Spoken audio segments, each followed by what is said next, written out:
There was once a small room at the top of an old house, tucked beneath a roof of weathered wood and gentle creaks.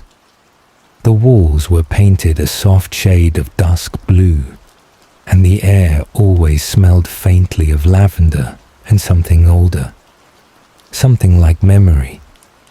But the room's most special feature was its window. It wasn't large, just wide enough to sit beside, with the wooden framing slightly chipped at the edges. But it looked out onto a quiet world, the tops of trees, the faraway hills, and when the sky was clear, an endless sea of stars. People had lived in the room before, long ago. A boy who used to whisper stories to the stars. A girl who cried softly into her pillow, missing someone she couldn't name. A woman who sat silently by the window with a book she never finished. And an old man who once fell asleep mid-sentence while speaking to the moon. Now the room stood quiet again, but the window remembered them all. It remembered laughter, tears, promises made and forgotten. It remembered how each of them would sit near it at night, searching the sky for answers or simply hoping the night would hold them gently. One rainy evening, many years after the house had grown lonely, a young man named Aaron returned. The house had once belonged to his grandmother. He hadn't been there in years, not since she passed. He had grown taller, quieter. His eyes now held shadows that once were light. He had come not to stay, but to sort through her things. That's what he told himself, but something else had called him. That evening, as thunder rumbled softly in the distance, he climbed the stairs slowly, hand brushing the worn banister. Every creak in the wood felt like an old memory calling his name. And when he opened the door to the small room, it was just as he remembered. The blue walls, the scent of old books and lavender, and the window. He walked to it as if pulled, and sat down without thinking. Outside, rain whispered against the glass. Trees swayed gently in the wind, their silhouettes like old friends. And beyond them, the first stars appeared, shy and flickering. He didn't cry, not yet. He just breathed, and the window listened. He spoke softly, not to anyone in particular, but to the night, to the past, to his grandmother, maybe. "I don't know what I'm doing," he said. Silence answered kindly. "I thought by now I'd be more than this, stronger, happier, less lost." The wind stirred the curtains gently. Aaron leaned his head against the cool glass. "I miss her." And that's when the tears came. Not loud or fast, just steady, quiet. The kind of tears that don't ask to be seen. The kind that simply need to fall. The room held him. The window remembered him. And slowly, something inside him softened. Because as he sat there watching the sky fill with stars, he realized this room had never forgotten him. Not the way he laughed. Not the way he looked at the sky as a child. Not the story he once told his grandmother about how the moon waited for people who were sad. The window had waited all these years, not for someone to fix it, but for someone to see it again, to see themselves again. The stars outside shimmered brighter. Aaron's breath slowed. He stayed by the window as the night deepened. And though nothing had changed, not the world, not the sky, not the past, something inside him was a little lighter. He closed his eyes, and the window, like always, waited with him, gently, quietly, for morning. They said there was a river that forgot its name. It still flowed, quiet and gentle, weaving through forgotten valleys and forests that had no paths. Its water shimmered like glass, but it held no reflection, only feeling. People who found it said that standing near it made you remember things you didn't know you'd forgotten. But no one knew what the river was called, and the river never said. One night, a tired traveller named Lynn came upon its banks. She had been walking for what felt like years, though in truth, it had only been months. But time felt longer when the heart was heavy. She didn't know what she was looking for, only that something inside her had grown too loud to ignore. A sorrow, a silence, a question with no name. And so she had wandered, until she found the river. It didn't sparkle like magic. It didn't sing. It just waited.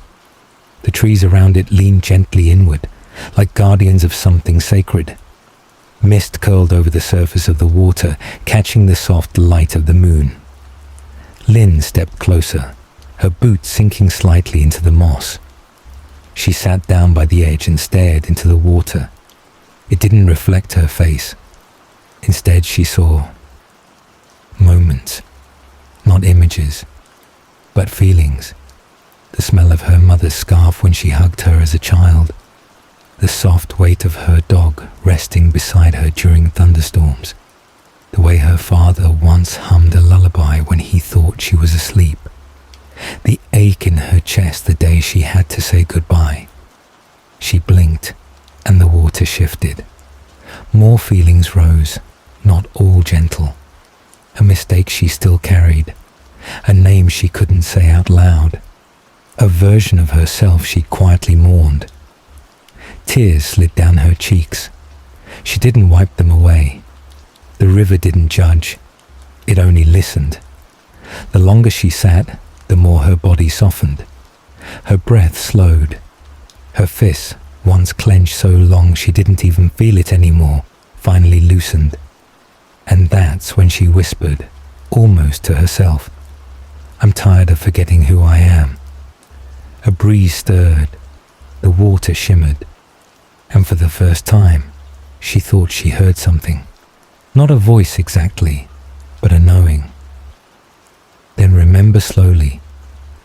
She looked down at the water again. This time, it wasn't just memories. She saw herself. Not clearly, but completely. All the versions. The one who once danced barefoot in rain. The one who loved too much. The one who left.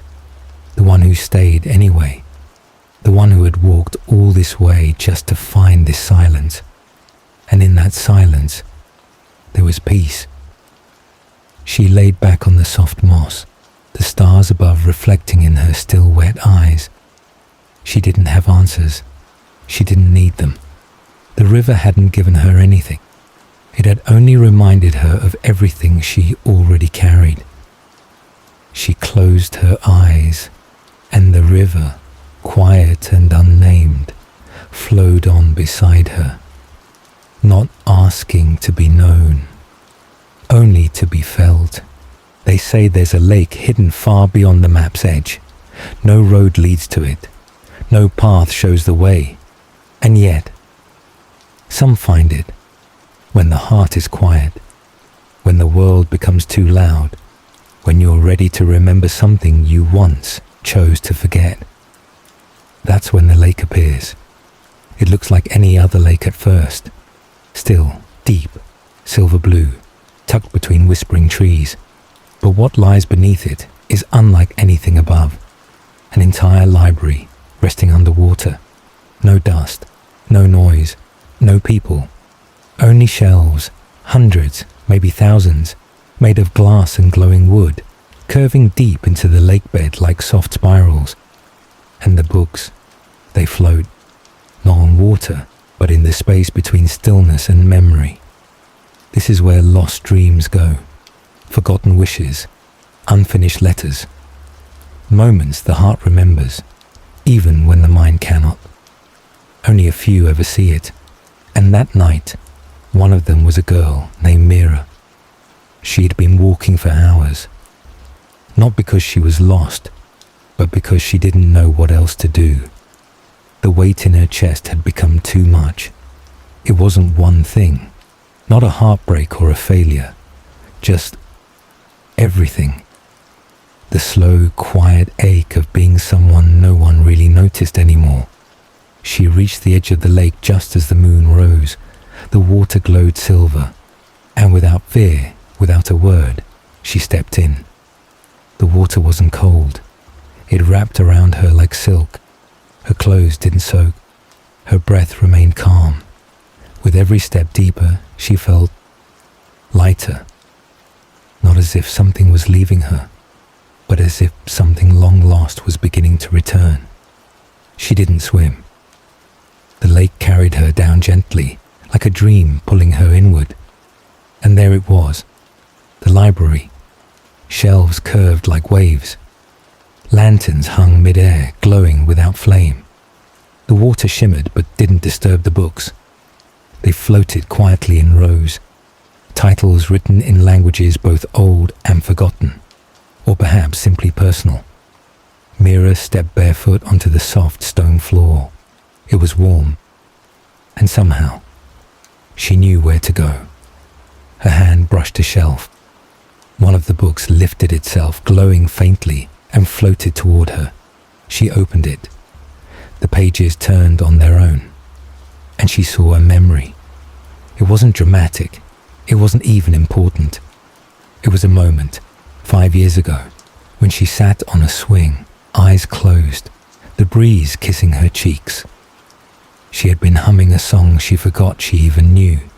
She had smiled, not for anyone, not for a camera, just for herself. She had forgotten that moment. But the library hadn't. She opened another book. It showed her the face of someone who once believed in her when she didn't believe in herself. Another showed a letter she never sent, but always wished she had. Another held a dream, one she'd once had as a child, of building a little tea house in the woods where strangers could come, rest, and feel seen. Tears filled Mira's eyes, not of sadness, not really, but of remembering who she used to be before the world became too heavy. She wandered the library for what felt like hours, though time didn't move the same way down here.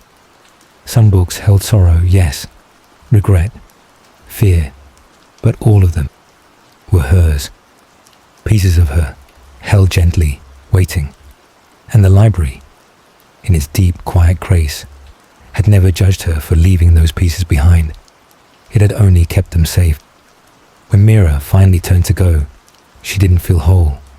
She felt human, beautifully, messily, honestly human. The water lifted her slowly back to the surface, like a lullaby in motion. She emerged from the lake just as dawn broke. In the oldest part of the city, down a narrow alley where time seemed to walk instead of run, there lived a man named Elliot. He was a clockmaker, not a famous one, not a rich one, just quiet, careful, and kind. His little shop sat between a closed-down bookbindery and a faded tailor's sign. The wood was old. The bell above the door was older, but inside it smelled like warm cedar, soft oil, and something else, something comforting, like a memory wrapped in a blanket. Elliot didn't say much. People brought him broken clocks, and he fixed them. But it wasn't just the clocks he mended. Sometimes, a woman brought in her grandmother's old timepiece, one that hadn't ticked in years. She'd smile nervously, as if afraid it couldn't be saved. Elliot would nod gently, take the clock and whisper, "It remembers." Other times, a young boy would rush in, clutching a toy watch with no hands.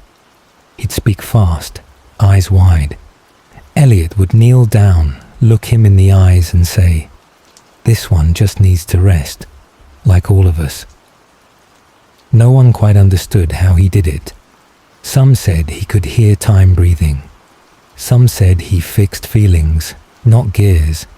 Some said the clocks never broke again after leaving his hands. But Elliot never explained. He lived alone above the shop. His windows were always open, letting in moonlight and wind. He had no pets, no family nearby, no phone, just the ticking of dozens of clocks, all set to the same soft rhythm. Not exact, but close enough to feel like they were humming together. Every evening, at exactly 7 minutes past 9, he'd climb the creaky stairs to the attic. That's where he kept the clock that never worked. It stood tall, a grandfather clock carved with ivy and stars, but its hands never moved. The pendulum never swung. Elliot never tried to fix it. He'd just sit beside it in a wooden chair, watching. Sometimes he'd hum. Sometimes he'd cry, just a little. The quiet kind of tears that stay in the corners of your eyes. That clock had belonged to someone. Someone he hadn't seen in many years. Someone whose laughter still echoed faintly in the walls. They had waited by that clock once long ago for someone who never came home. And when they were gone, Elliot had made a promise that the clock would never tick again until it was time. Not time on the hands, but time in the heart. One night, as snow fell gently outside, Elliot heard the shop door open, but he hadn't heard the bell.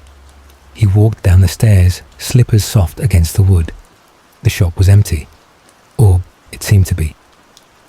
Then he heard it, a soft tick, not from the wall clocks, from above.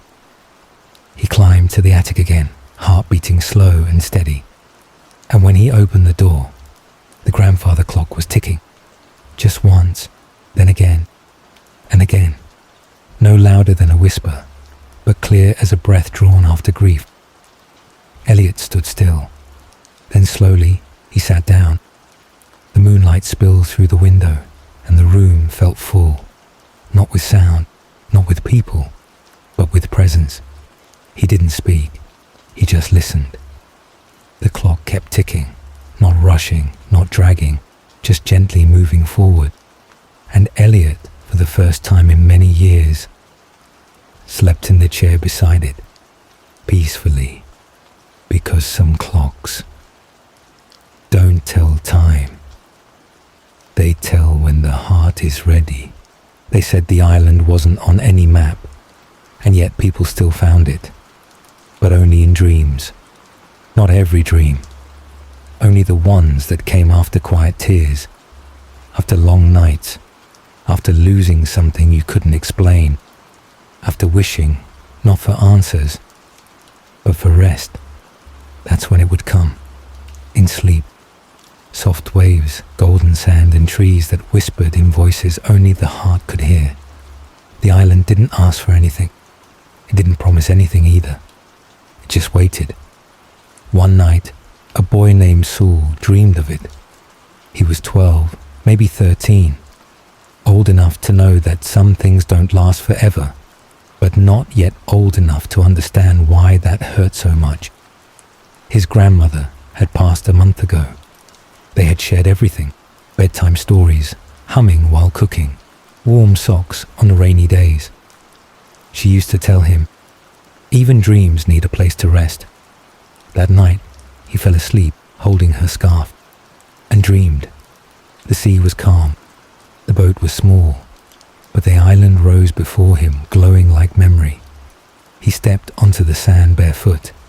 It felt like warm morning bread. No one greeted him, and yet he didn't feel alone. He walked through tall grass, across wooden bridges, past lanterns that hung from trees without wind. The air smelled like oranges and old books. And then he saw it. A cottage, tiny, round, with ivy crawling up the walls and smoke curling from the chimney. The door opened. Inside was her chair, her scarf, her teacup, her music box. And there, sitting gently on a cushion, was her cat, the one they'd buried last spring. Saul didn't cry. He just sat in the chair, pulled a blanket around his shoulders, and listened to the sea outside. He stayed for hours, maybe more.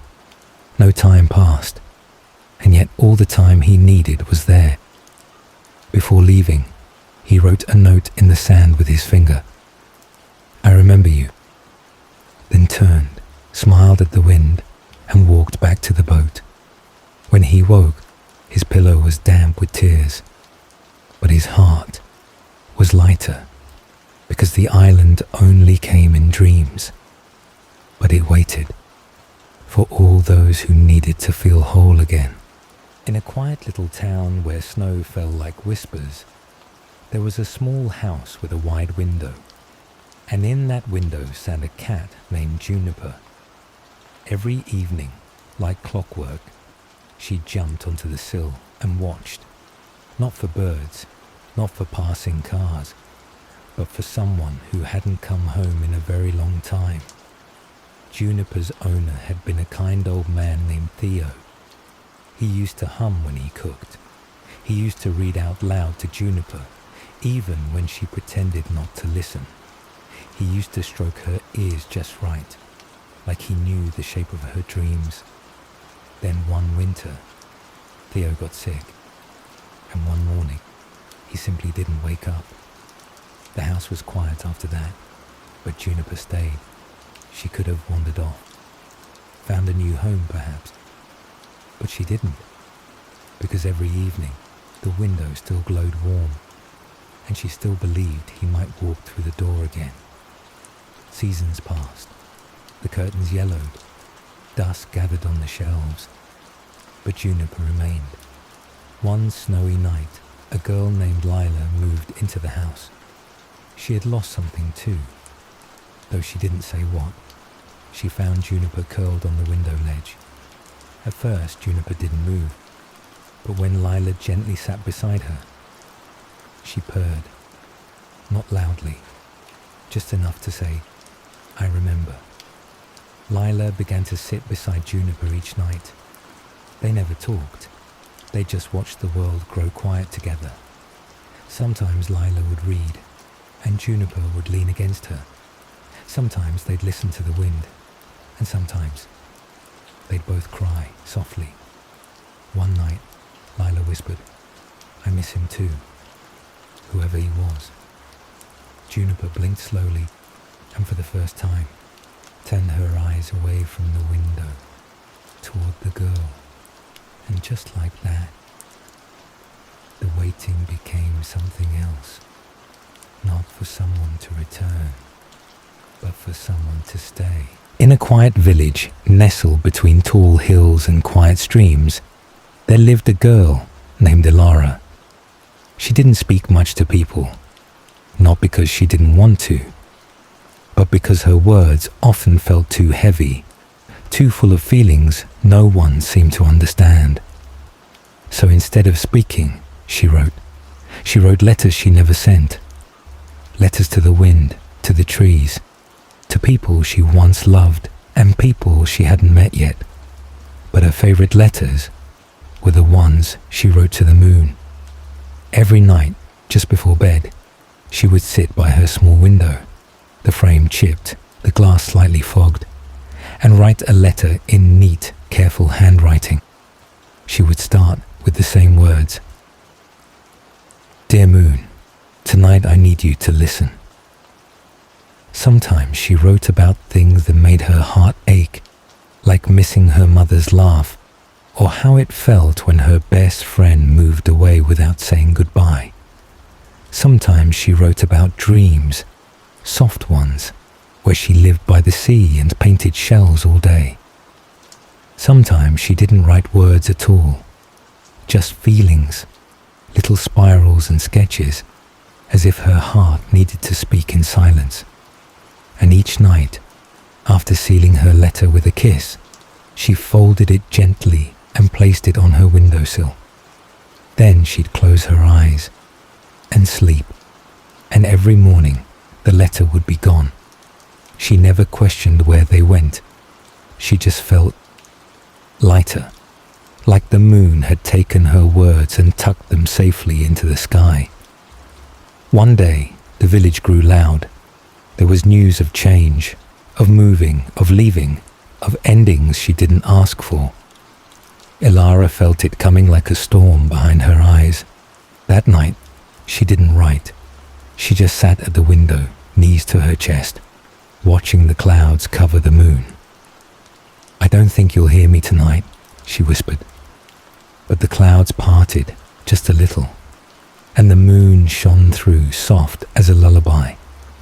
So she reached for her pen, but when she looked down, there was already something on her desk. Not her paper, not her handwriting. It was a letter, folded neatly, tied with silver thread. She opened it slowly, hands trembling just a little. Inside, in gentle strokes, it read. She stared at the page, breath caught between wonder and tears. Outside, the moon glowed brighter, and for the first time in many nights, she smiled.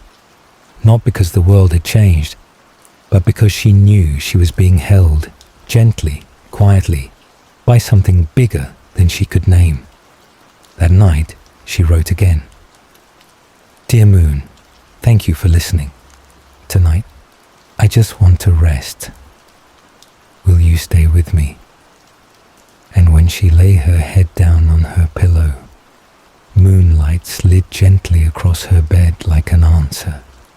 They say there's a train that only runs at midnight. It doesn't appear on any schedule. No platform ever waits for it. And yet, those who truly need it always find their way aboard. It doesn't take you to a place. It takes you to a moment, a feeling, a memory you didn't know was still waiting for you. This isn't the kind of train you take with luggage. You board it with what your heart still carries. And tonight, it was Elena's turn. Eleanor had not been sleeping well for weeks. Even when her eyes closed, her mind didn't. It wandered through lists, worries, old conversations, and that one sentence she never said when she still had the chance. She missed her father. Not loudly, not in tears, just quietly, constantly. He had passed away 2 winters ago. He used to say strange things like, "The moon is a compass when your feelings get lost, and real love is the kind you feel when no one's looking." As a child, she thought he was just poetic. As an adult, she realized he was right. That night, Eleanor sat by her bedroom window, holding the small leather-bound journal he had left behind. It was full of little scribbles, unfinished poems, and short letters that never had an address. She hadn't opened it in months, until tonight. She ran her fingers across the pages, and then she felt it. A gentle breeze through the closed window. A sound, soft but clear, of a distant whistle. She turned, and there, just outside her door, where there was never a door before, stood a small, glowing platform, and beyond it, a train. Dark wood, gold trim, lanterns glowing soft blue. Its windows shimmered like water in moonlight. A sign above the door read simply, "Midnight Line for those still holding on." Elena didn't think. She didn't pack. She just stepped forward. Inside, the train was quiet. Velvet seats, lamps glowing like candlelight. The air smelled of lavender and something else. Something like old letters and tea. There were others on board. Some looked out the windows. Some sat with eyes closed, smiling as if remembering something warm. No one spoke. The train began to move. Outside the windows wasn't countryside. It was memory. First came her 5th birthday, the one with the broken cake and her father's off-key singing. Then her first bicycle ride, the moment she fell and cried, and the arms that lifted her gently without saying, "I told you so." Then came the day he taught her how to skip rocks, whispering, "Let go at just the right time. That's how they fly." Each scene played like mist on glass, soft, glowing, fleeting. Elena pressed her hand against the window. "I forgot all of this," she whispered. The train didn't answer. It only carried her deeper. After what felt like forever, or maybe no time at all, the train slowed. The conductor, an elderly woman with a face that looked carved from wisdom, approached and said gently, "Your stop is coming, dear. He's waiting." Elena's heart raced. She didn't ask how, she just followed. The train doors opened, not to a station, but to a field of tall grass swaying under moonlight. And there, standing near a wooden bench beneath a tree, was her father. Just as she remembered. Same cardigan, same soft smile, same silence that felt full of meaning. He didn't speak. He just opened his arms. Elena ran to him. The hug was real, not a dream hug. Real, full, warm. "I didn't get to say goodbye," she whispered. "You didn't have to," he replied softly. "You never left my heart." They sat on the bench. She told him everything. The hard days, the lonely ones, the time she tried his lentil soup recipe and completely ruined it. He laughed, not loud, but the kind of laugh that hugs your soul. "You've done well," he said. "I don't feel like I have," she replied. "You've kept going. That's more than enough." A breeze passed through the grass. He turned to her. "It's time now." She knew what he meant. "Will I remember this?" she asked. "Only when you need to. But the peace, that will stay." The train waited quietly. Elena stepped aboard one last time. This time, she didn't look out the window. She closed her eyes, and when she awoke, she was back in her room, the journal still in her hands. But now, a new page had appeared, her father's handwriting. "I'll meet you at the next midnight. Until then, be soft with yourself." She smiled. This time it reached her eyes. And that night, for the first time in a long while, she slept, truly slept, as the stars outside whispered softly and the midnight train vanished once more, until it was needed again. There once stood a lighthouse on the farthest edge of the world. It sat on a cliff where waves whispered secrets to the stones below, and wind carried stories no one else could hear.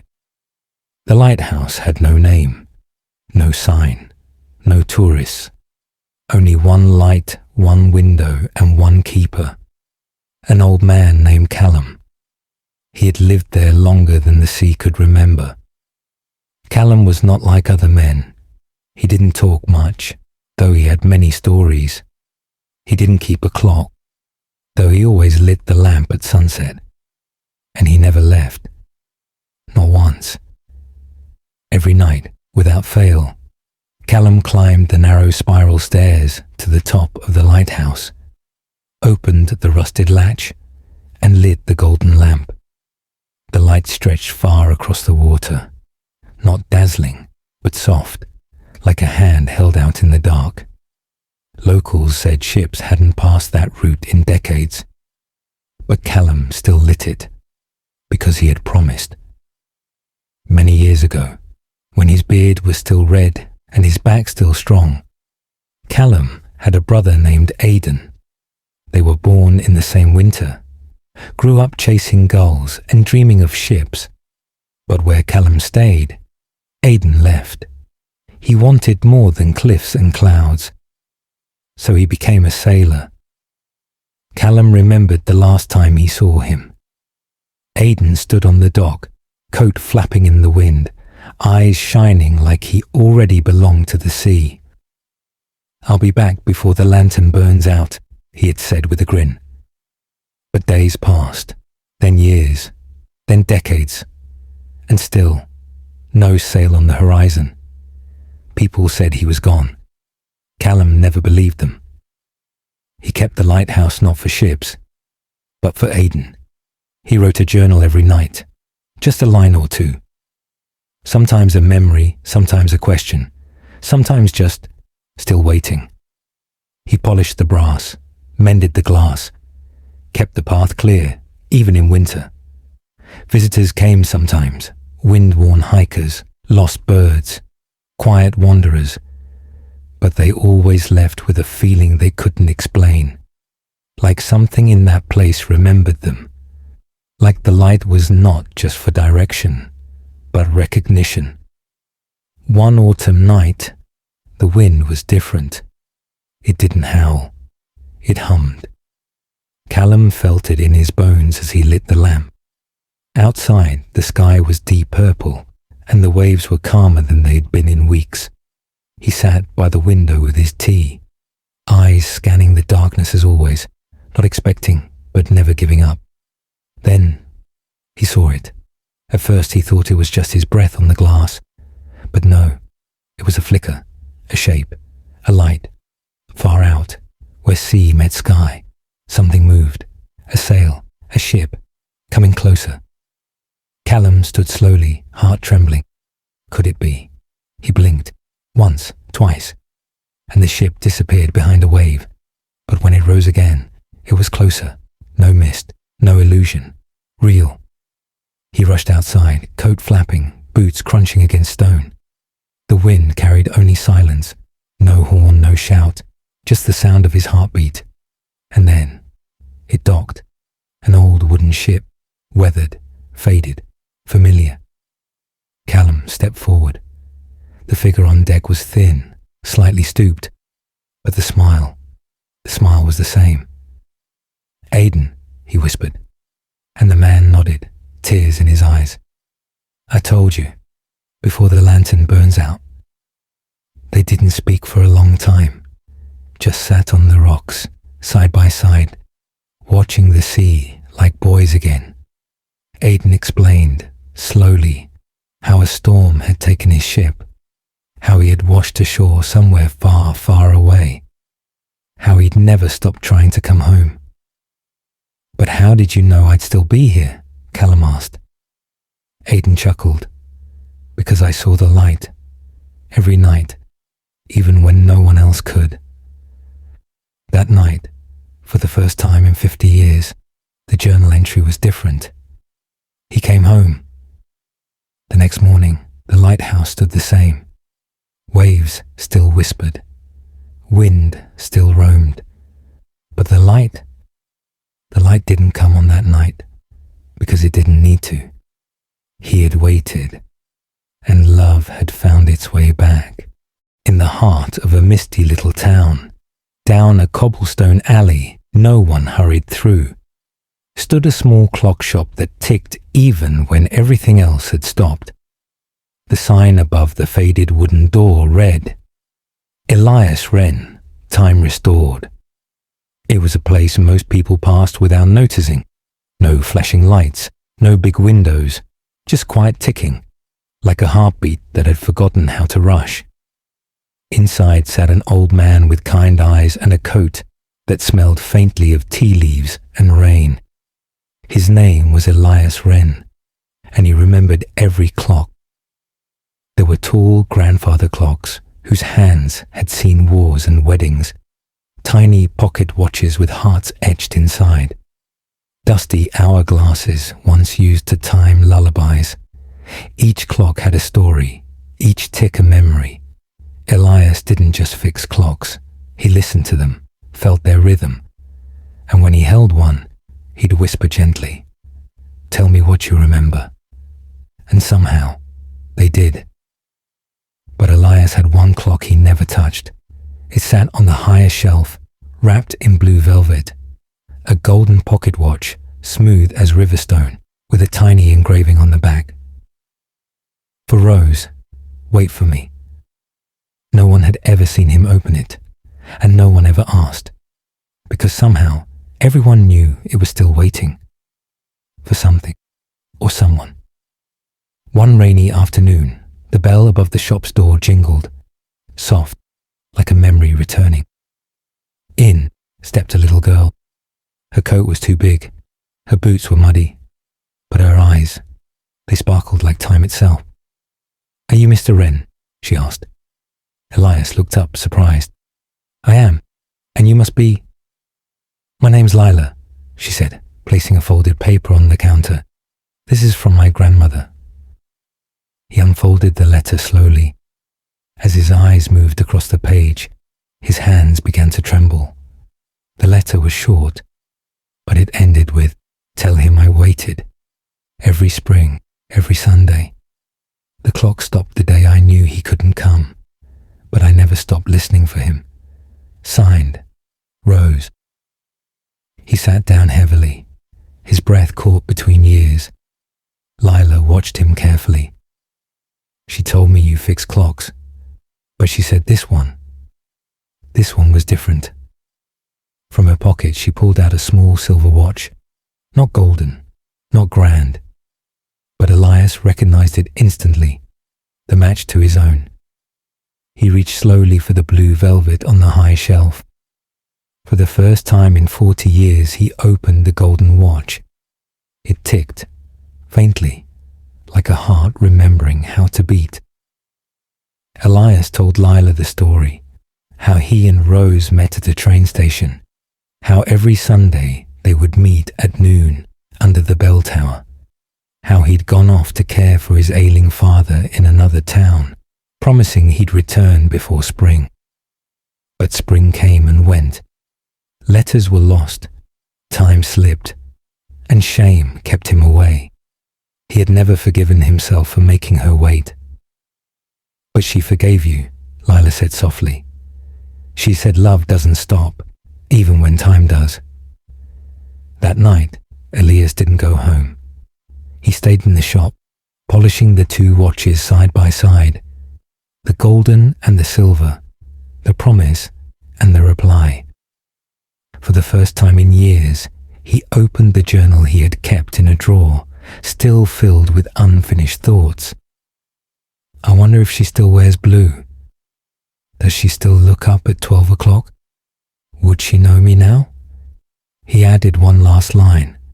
"She waited, and I did too, in my own way." The next morning, the clocks in the shop ticked just a little softer, like they were holding their breath. Elias placed the two watches in a wooden box, closed it gently, and wrote a tiny label. "Reunited." He gave it to Lila. "She asked me to pass it on," she said, "to someone who could still hear the ticking." Elias smiled. "Then you've done just that." The shop stayed quiet after that, but those who passed by swore the ticking was warmer. And some nights, if you listened closely through the misty alley, you could hear music, soft, waltzing, like two old souls dancing between minutes. Elias still opened the shop every morning, still wound every clock, but every spring, every Sunday, at noon, he stepped outside, stood beneath the bell tower, and looked up at the sky, as if saying, "I'm here. I always was, and now time has forgiven me too."